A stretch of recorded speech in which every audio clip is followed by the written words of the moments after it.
ఆయన సైన్యం అంట.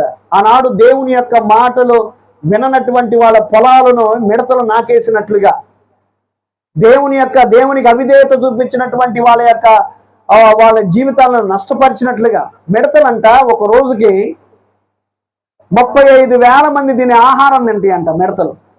35,000 మంది తినే మిడతలు.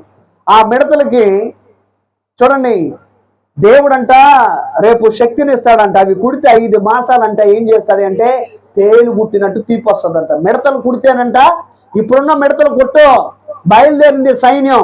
శాస్త్రవేత్తలు కనిపెట్టారు సైన్యం బయలుదేరుతుందని. ఏ సైన్యం? మిడతల దండు.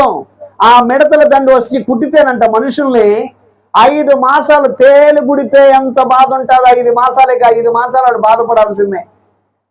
5 మనుగుల ఏమండి వర్షపు ఏమంటారు చెప్పండి, వడగండ్లు కురిపిస్తాడంట.